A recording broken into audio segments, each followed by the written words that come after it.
vinham, é a área política também, que eu percebo que é uma área que você sempre está ali no seu Instagram, divulgando, comentando. E o que instigou você assim a gostar tanto, né?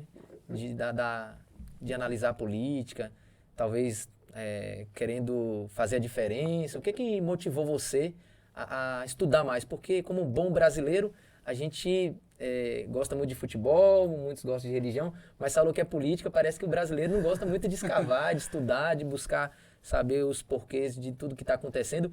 E eu confesso para você, eu entendo o básico do básico de política e eu quero aprender com você aqui como que a gente pode estar pesquisando, se aprofundando cada vez mais, porque a gente vê que a mídia ela é muito tendenciosa, né? Se o dono daquela emissora é da direita, ele vai puxar sardinha para quem é da direita, é claro, e vai ocultar as coisas boas da esquerda e vice-versa. Então, fala aí para nós o que instigou você a estudar tanto e como que a gente pode aprender um pouco mais se aprofundando aí na política. Igor, eu agradeço a pergunta é muito boa, né? Sempre me faz essa pergunta aí.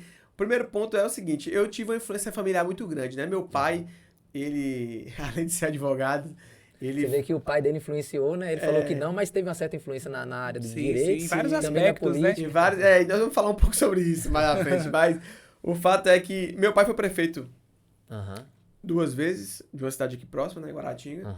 Quero até mandar um abraço aí para aqueles galera de Guaratinga estão nos assistindo, né? Eu já aproveitei e mandei para Itapebi. Maravilha.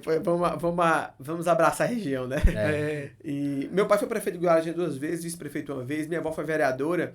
E eu sempre gostei de política, desde a minha tenra idade, né? Desde criança eu sempre gostei de estar envolvido em questões políticas, mas daí até decidir ser candidato foi um processo muito longo, né? Porque uma coisa é você gostar de política, você estudar política, outra coisa é você ser candidato. Quebrar a barreira.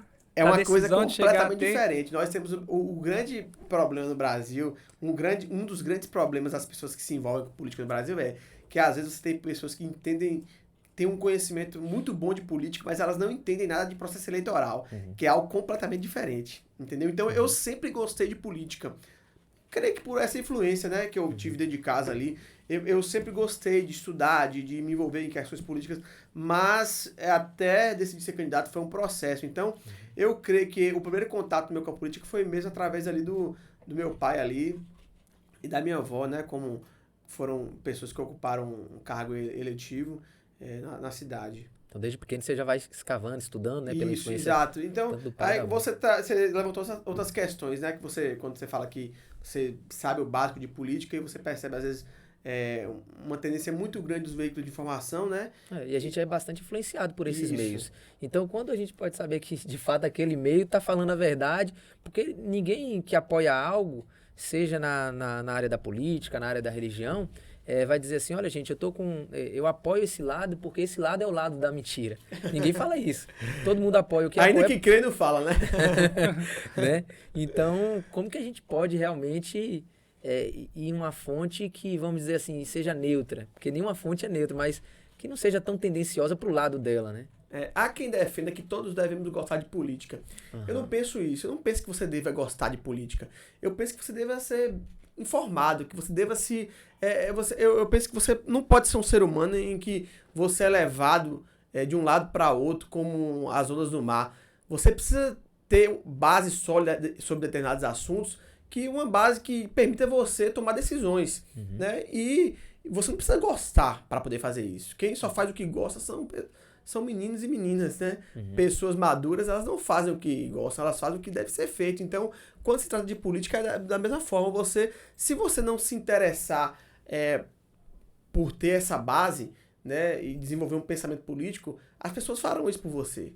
E essas pessoas irão te guiar, essas pessoas irão te educar e elas irão, na verdade, te manipular. Então, o primeiro ponto é esse, que eu não creio que você precisa necessariamente gostar de política. Você precisa entender que a política ela vai influenciar a sua vida, você gostando ou não.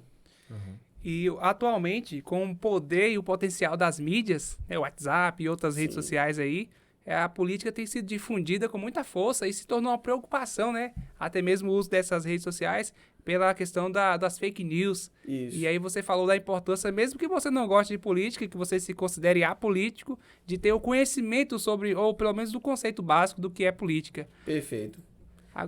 Quer falar mais algo sobre o assunto? É interessante porque ele, quando ele faz a pergunta, né, de que forma eu posso não ficar refém disso, dessas manipulações? Olha, a informação. Nós nunca tivemos um volume tão grande de informação como nós temos na nossa geração, né? Anos 2000 para cá, o nível de informação, ele é gritante, ele é absurdo. Há quem diga que, olha, quando o Lincoln foi assassinado, demorou-se alguns dias para que a maior parte dos países do mundo soubesse, né? Hoje, há quem diga que a informação da morte de Lincoln seria tão rápido quanto a bala que matou ele. Então, essa é uma grande realidade. Nós temos informação e o volume é muito grande e óbvio que você vai ter informações boas e informações ruins. O que eu digo... O famoso fake news. Exato. O que é a fake news? A fake news é você pega uma mentira, mistura com a verdade, coloca um elemento ali capaz de viralizar, que é o chamado elemento viral, e solta isso na rede social. E tá criando uma fake news, é um processo... Não é só a mentira em si, Não, a a fake news, ela sempre vem misturada com uma verdade. Né? Ela tem uma mentira como base, mistura-se com a verdade, coloca um aspecto viral. O que é o aspecto viral? É algo que quando cai na rede social, as pessoas vão automaticamente repostar, ou seja, esse aspecto viral é algo que mexe com a emoção da pessoa. Algo que mexe com a emoção da pessoa. Então, você coloca esse aspecto viral e pronto, a fake news está propagada. Então, como é que eu não fico refém disso? Você precisa checar e-mails oficiais e aí primeiramente seria isso, né? Você checar através de e-mails oficiais. Um exemplo, tá se discutindo que um determinado prefeito ele desviou uma verba da educação, entendeu? Aí os correligionários do prefeito vão dizer que ele não desviou nada, entendeu? E aí eles vão soltar informações para tentar convencer, né, a população de que não houve. Outras pessoas farão o contrário. Como é que você não fica refém de um outro? Cheque as informações. Há canais como o Tribunal de Contas do município, os tribunais de contas municipais que eles prestam informações sobre esse tipo de legalidade ou não na transação do dinheiro público. Você tem... por exemplo, o que muito se diz... Há um processo legal formado já. Essa pessoa já está respondendo em razão disso, desse suposto desvio. Se há, então verifique os autos. Os processos do Brasil, eles, em regra, são públicos. Eles estão abertos às pessoas, salvos aqueles processos que comprometem a segurança pública e algum interesse da sociedade, né, que vai impactar, e sim, eles correm segredo de justiça. Mas, em regra, os processos são públicos. Então, se eu quero informação, é só checar os autos. Entendeu? Legal. E aí você não precisa ser nenhum formada em direito para poder saber fazer isso. Nós tivemos um avanço muito grande no Brasil com algumas leis, né, que possibilitaram as pessoas a terem esse tipo de acesso. Então, a lei de acesso à informação, chamada LAI, ela permite que qualquer brasileiro requisite a órgãos públicos informações sobre determinados procedimentos. Né? Outro exemplo claro, o governante tal nomeou um cidadão X que é ligado a um grupo político que está envolvido com um esquema tal. E aí você fala, não, isso é mentira. Tem gente que fala, isso é mentira, isso é uma fake news. Outro fala, não, é verdade. Como é que você sabe isso? Vai no Diário Oficial.